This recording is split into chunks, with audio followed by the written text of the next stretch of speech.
Hi, this is Isaac Chamberlain and you're watching True School Sports. It's personal between me and you, and I'm going to do you some serious harm, you big stiff idiot.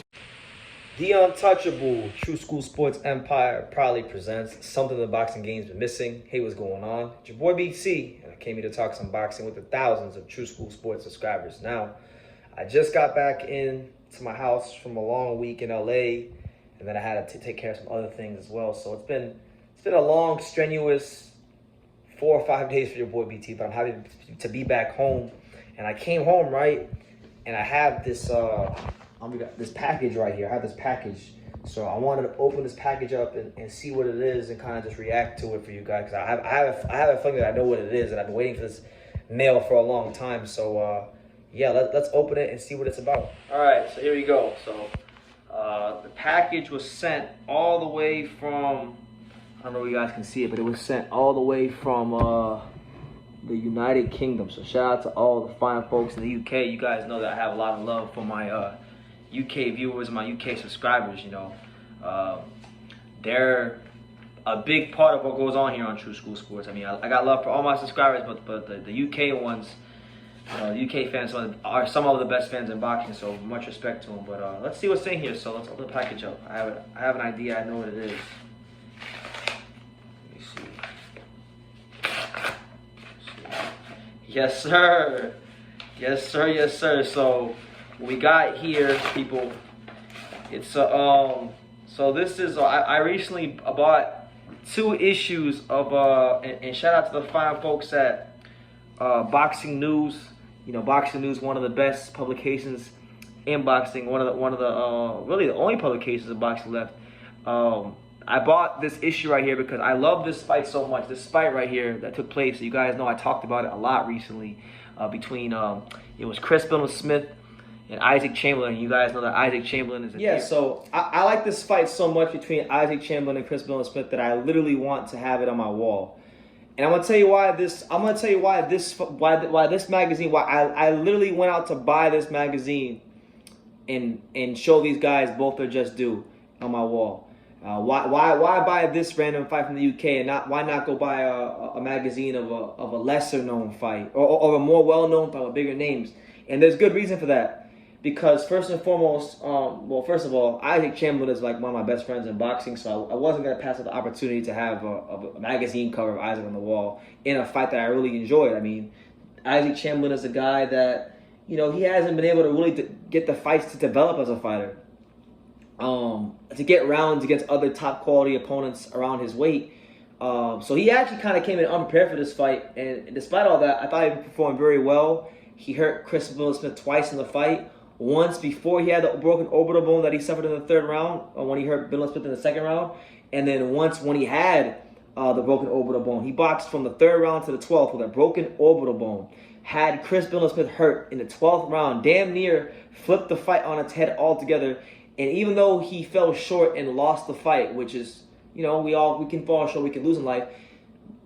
The result is whatever, but the performance, you know, he was able to go out there, and despite the circumstances, I thought he delivered a very brave, courageous performance. You know, a lot of fighters, particularly from the UK, over the last couple of years, like Daniel Dubois, Billy Joe Saunders, you know, Kell Brook, guys that were all bigger names than Isaac, guys that would even be looked at to be more skilled than Isaac. These guys did not have the dog that this man had to continue persevering when shit really hit the fan.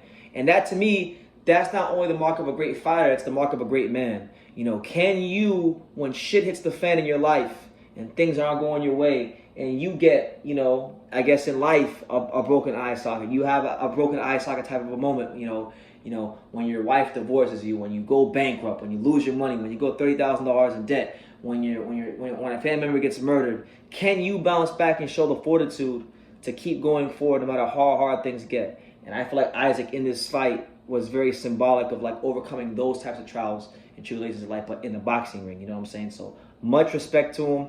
I'm so proud to call him my friend.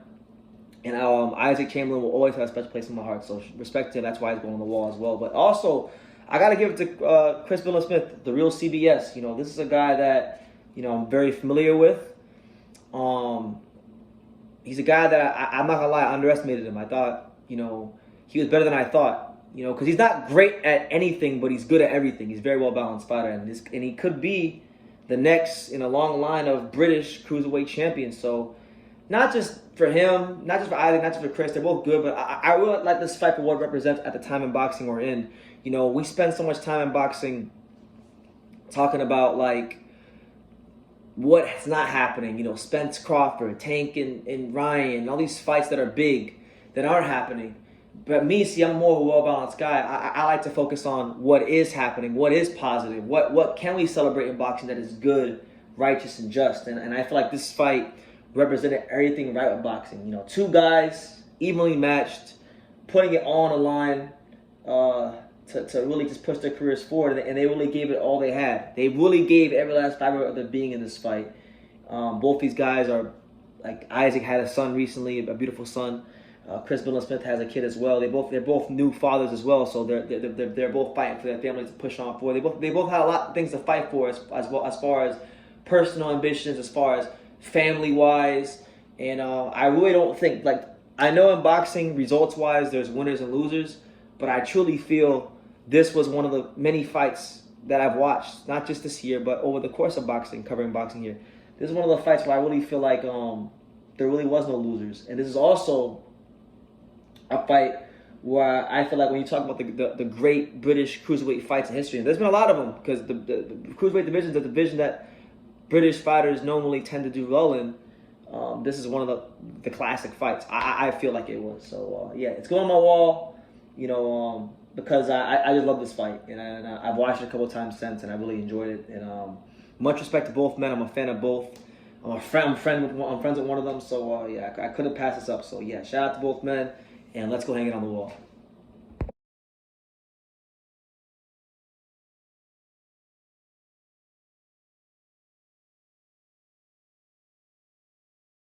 Thank you for watching another video on True School Sports, the home of boxing. If you made it this far, do me a favor and do yourself a damn favor. Hit that subscribe button and surely you will not be disappointed. True School Sports bringing you the latest and greatest, the untouchable, boxing content, interviews, news videos, breakdowns, live fight reaction extravaganza. We've got a great community of people here, boxing fans all over the world, from America to the UK to Australia, and on and on and on. So join the empire today. Hit that subscribe button. Take care and God.